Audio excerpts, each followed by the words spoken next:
So I grew up a Christian, and then I was an atheist, and then I was a witch, and this is going to be part one of the story of how I ultimately ended up reverting to Islam.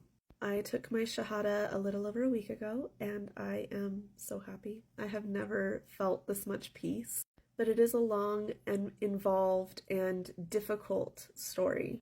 And so I just want to say that if you are not grown, please run this story by your parents before you watch it. There are just definitely parts that are not friendly for people who are not grown, okay? I'm not trying to be mean. Please run it by your parents. So anyway, I was born into a Christian church, and throughout this story, I want to make it clear that the Christianity that I experienced, when I speak on it, I am specifically speaking on the church that I grew up in and on what I experienced. I'm not generalizing everybody. This also doesn't apply to the family and friends who are still in my life, who are still very devout Christians. Like, mommy, I am not talking about you. You are a beautiful and pure spirit, so this is not about you, okay? But anyway, growing up, I feel like I always heard about God's love, God's love, God's love, and I never seemed to see it from the members of the church. I saw a lot of performative faith, I saw a lot of gossip, I saw a lot of power struggles, and I saw a lot of judgment. And something that became just very clear to me over the years was that while on the surface women were respected, when you scratched that surface even a little bit, there was a very dark undercurrent of how women were considered and treated. And to add on to all of that, I am neurodivergent, and I am also a questioner, and I was always an outcast. Always. Now, all of this came to a head when I had just graduated high school. I was 18 years old. My father had a very, very public affair. I mean, he brought this woman into our home. He brought her to family events and introduced her as his friend, but the vibes were very obvious. It was extremely disrespectful to our family, extremely disrespectful to my mother. And on top of all of that, he was drinking a lot, and he would us, my siblings and myself. And those were very extremely dark days. I remember begging my mother to divorce him.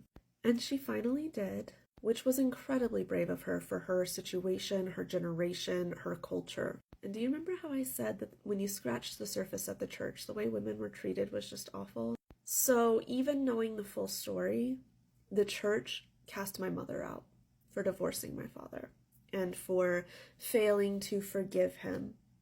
And then because I supported her, I also became an outcast. Not long after that, I went to college and I started taking anthropology classes. I had no idea what anthropology was, but the name sounded cool. My entire life at this church, I had been told things like that the earth was 6,000 years old, that dinosaurs weren't real and their bones were just placed on earth by Satan to confuse us. You know, it just seemed like everything that came up as a scientific discovery was some kind of science conspiracy, and I believed that. And in college, taking anthropology, seeing the history of human evolution laid out and all of the evidence, the ample evidence, I was enraged. I felt like I had been lied to my entire life. I had been lied to my entire life. And when you combine that with the pain of being cast out of the church that I had gone to since I was 5 days old for something that was not my fault, that I didn't do, I left. I became an atheist completely. And more than that, I mean, I became a nihilist, which is really centered around everything is meaningless, God is dead, like, we are all nothing. And I walked around with so much rage and pain for so many years. But I always felt this little spiritual pull. Just a little spiritual pull, just a little tugging. So, following that pull, I began to engage in mysticism, Buddhism, like spellcraft and witchcraft, which I think gets a bad rep. It's really like, for me, it was really like lighting candles and burning incense, and it was like focused meditation. And nothing really gave me peace. Like, I think a lot of these practices made me feel better. Like, they were good hobbies. It was like doing yoga for me. Like, it felt good, but it did not fill me up. if that makes sense. And I still classified and considered myself an atheist, even though I was dabbling in spirituality and that kind of thing, because atheism was the only thing I could prove. And I had become and I still am, a very staunch advocate against religious indoctrination. Because it's not a good feeling to realize that you've been lied to your entire life. And I feel like over the years I had sort of started to heal, but it always felt like something wasn't quite right, something wasn't quite clicking. There was that hole, there was that tugging. And then we come to the year 2020, which was the worst year of my life. And I didn't even put all of the details of that terrible, terrible year in my last version of this. So at the time I was working online as an English teacher for kids in China. And as we all know, a lovely illness came around and my job went completely belly up. And then the next thing you know, the entire world is on lockdown. And I managed to get like a temporary position in an office for like 4 hours a day. And so that was barely getting me through, but it was getting me through. Then, without any warning, which I had been promised that I would be given at least a couple weeks' notice, or even given the opportunity to apply for the position I was temping in, without any warning, they told me, "Oh, it's going to be your last week. We hired somebody." So that was devastating.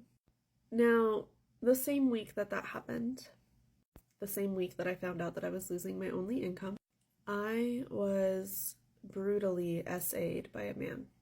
And I'm having a hard time making eye contact with the screen here, but when I say brutally, I mean that I almost did not survive that experience. And I have a tendency to trauma dump this story, so I'm going to try not to do that, and I'm not going to give details. But I was very lucky to be alive. I was humiliated. It was horrific. And I'm only sharing this part because it's an important detail, but he had added something to what I was drinking. And unfortunately, it did not make me sleep. It just made me paralyzed. Completely unable to move. And if you know, you know. But if you haven't experienced being completely unable to move your body to defend yourself while something terrible is happening, that is not something I would wish on anybody. Sorry, I had to take a moment. Like I said, that part was an important detail. So I was completely broken apart. I was responsible. I took medication to make sure that nothing resulted from that. But I couldn't bring myself to go to an ER. I couldn't bring myself to go to a doctor. I finally went about 3 weeks later. And at that point, they couldn't do any kind of evidence collection, but I needed to make sure that I hadn't been given anything. And I had just walked in my front door, just gotten home, when my phone rang, and it was the doctor. And I knew that if she was calling me, it was something very serious, and I mean, my heart stopped. And that is when she told me that I was pregnant. And obviously it had resulted from that. Like, the medication that I had gotten did not work. I think I dropped like a stone to the floor, just sobbing and sobbing. I think I scared the doctor. And that is where I'm going to leave you and go into a part 2.